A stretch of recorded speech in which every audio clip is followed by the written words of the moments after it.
Hey, what's up, y'all? This is FSGM here. I'm gonna react to or give you my reaction to games 3 and 4 between the Warriors and Memphis. Um, Sorry for missing the not keeping it the day after or shortly after the game. I've just been doing some other stuff, so I've had to lump some stuff together. But anyways, um, game three, yeah, game three, the Warriors obviously blew them out, right? And then game four was like a rock fight. Nobody could make a shot for anything. So, anyways, there was a couple players I wanted to highlight for the Warriors, though.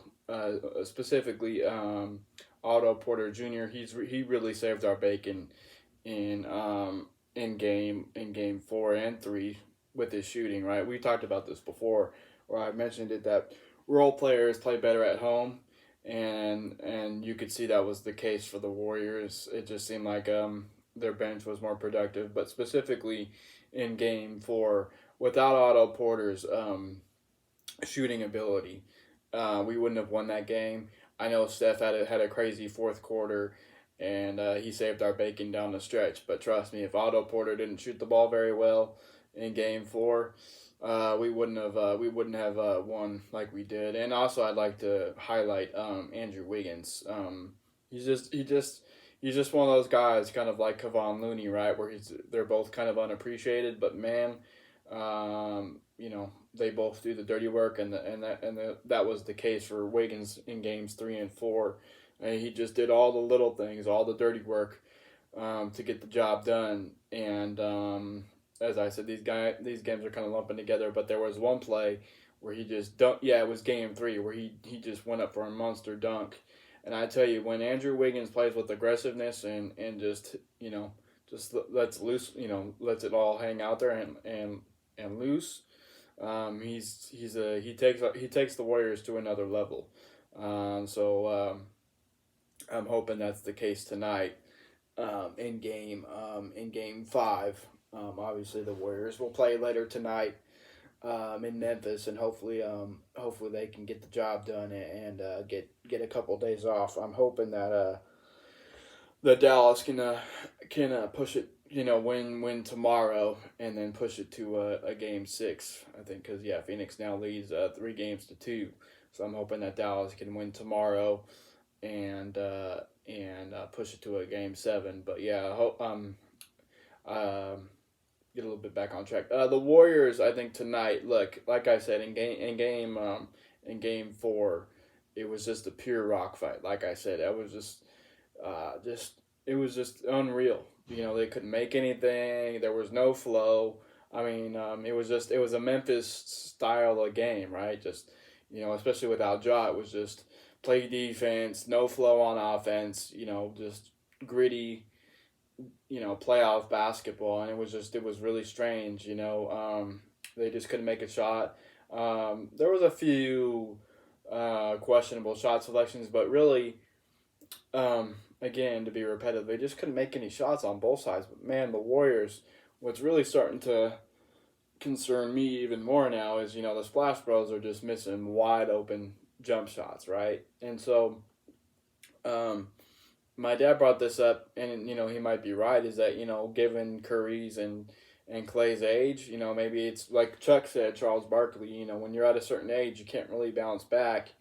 The day after a game, right? Because in the playoff basketball, it's every other day or whatever it is, and you can see it with Chris Paul with the Suns. It's hard for him to bounce back and have back to back great games, if you will, when it's that short of a recovery window. That might be true for the Warriors, and that there have been some people that have talked about that, specifically with Clay. What I would say is, let's be real here, that Clay is still going through his recovery, and I don't know if Steph is hurt, but it's just been a strange couple of series for the Warriors. I don't know. I'm still trying to figure that one out as to why they're not making their shots. But look, at the end of the day, it's the playoffs. It's not going to be pretty all the time. You just, as Al Davis used to say, just win, baby. I mean, that's the point. Um, but I got to think, and I believe that eventually, Steph and Clay will get back to their old ways, and once they really lock in, look out. I mean, really look out with the way that this team, with the way that their other pieces around them are playing, like Wiggins, like Jordan Poole, and all that. What's nice with having Jordan Poole now is really the Warriors in these last two series, against Memphis and Denver. Now that you have a three-headed guard monster, the three-headed monster of those three guards, really you just need one to really go off, and then the other, another one to kind of supplement the situation, and then the other one can kind of have an off night, which has kind of been the case. So that's what's kind of nice about having the three-headed monster is really you just want one person to go off, another person to support the other one, and then another person can kind of just go about their business or just have an off night. Of course, that's not what we want. We want all three to be firing on all cylinders, and I believe that was the case in game 3 when they scored 142 points. But anyways, you know, you could see it was just like I said at the beginning, it was just polar opposites, the games, but specifically the last game 4. It was just a pure rock fight. That's all I can really say is that there was no flow. When the Warriors got the ball after a rebound, I wanted them to push it up the court, to try and get some fast break points, but they just wouldn't do it for whatever reason, whether it was game situation or just trying to find their flow in the half court offense. But there were so many times when I was like yelling at my TV to just push it up the court, try and get some transition buckets, but it just didn't materialize in game 4. So all in all, like I said, as I said in my preview of game 3 and 4, if the Warriors handled business, they would win these two games 3 and 4, and then take it back to Memphis and then win in game 5. So that's what they did. Of course, it wasn't easy. As I said, it wasn't easy, but nothing in life is, or nothing in sports is. But the point is they got it done. So now they looking forward to tonight's game. You got to think that the Splash Brothers and the team overall will shoot better, right? So if the Warriors can shoot the ball better and stop being so careless with the basketball, they'll handle business tonight. And trust me, I'm looking forward to the game tonight. I mean, the Memphis crowd is going to go wild, right? They're going to go bonkers. So the Warriors will need to be ready for that. And look, they're a veteran group. They've been through this before.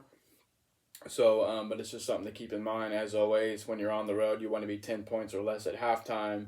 But given the situation with the Warriors and Memphis, I'm not saying it's going to be a pure blowout. But if the Warriors really lock in, they'll be fine. So, yeah. Like I said, and I'm sure you guys realize too, all these games are kind of mashing into one now because it's just constant.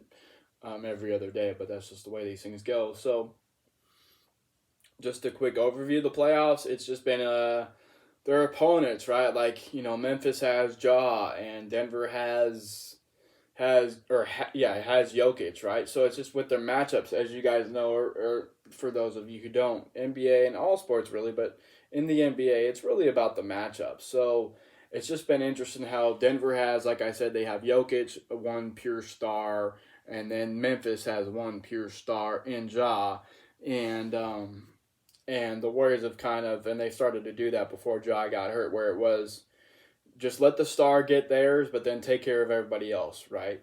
Because the one star can't win the game by themselves. They need other players around them to do so, and the Warriors have kind of adopted that here recently, as well they should, because with their firepower and their style of defense. One player can't beat them. Sorry, just one star isn't able to beat this team. So I hope they continue to adopt that style in the next round when they get there, and so on and so forth. With Phoenix, we'll see. I mean, Mavericks are putting up a fight, but even if it is the Mavericks, they have Luka. But Dallas, I think, has a better supporting cast. I think overall for Luka.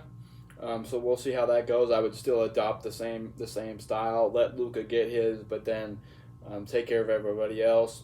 Phoenix, kind of a wild card. And as Charles Barkley Chuck says, if the guards don't play well, then they most likely don't win, which has kind of been the case. So the thing about Phoenix is they have the two guard, two-headed monster with Booker and Chris. But as I mentioned with the Splash Brothers and Chris Paul, it's kind of hard for Chris to have back-to-back great games, given how tight of a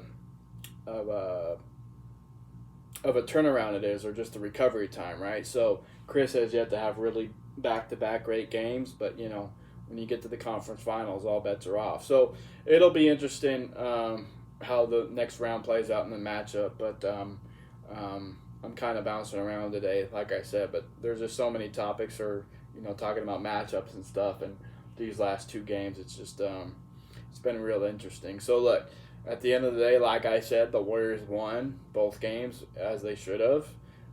They handled business. It wasn't as pretty as we all wanted. They only had the lead in Game 4 for about 45 seconds, which kind of was getting down to the wire, obviously. And there were some nerve-wracking moments, or whatever, heart-pounding moments. But as Chuck said in the halftime show in Game 4, he's even with the Warriors. I believe they were losing it. Yeah, because Memphis was up by 5, I think, because the Warriors were only in the 30s in the first half. Go figure. But even Chuck said with that, he's like, man, the Warriors they're just kind of coasting right now, and they'll still win the game. But they all said the same thing on the halftime show, and the Warriors were just careless with the basketball. They were just they weren't really mentally in it. You know what I mean? So.